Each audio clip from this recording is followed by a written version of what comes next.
Welcome to my channel. আজকে রান্না করব অনিয়ন পটেটো পকোড়া। আলুগুলো ভালো করে ছুলে পরিষ্কার করে ধুয়ে রেখে দিয়েছিলাম।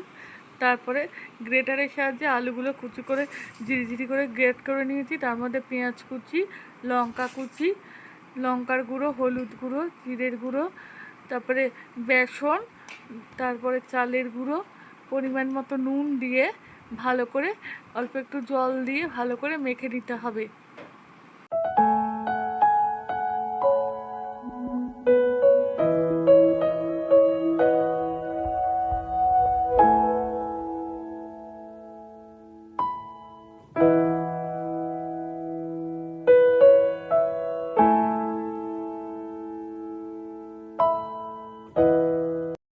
তারপরে ভালো করে মেখে রাখতে হবে। তারপরে কড়াইতে সাদা তেল দিয়ে অল্প অল্প বড়ার আকারে গোল গোল করে এপিট ওপিট করে লো করে ভাজতে হবে, যাতে ভালো করে ক্রিপসি ভাজা হয় বড়াগুলো।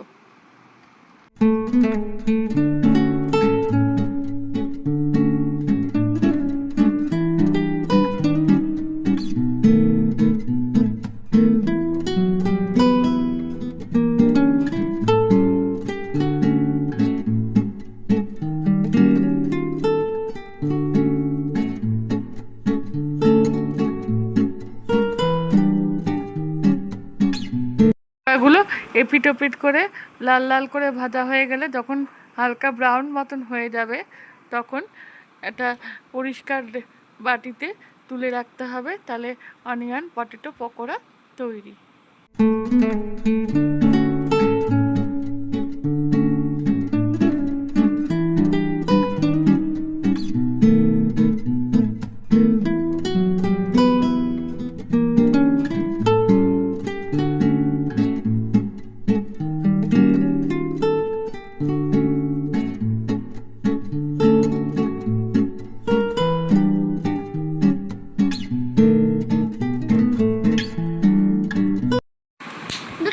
সবাইকে আমার ভিডিও দেখার জন্য থ্যাংক ইউ।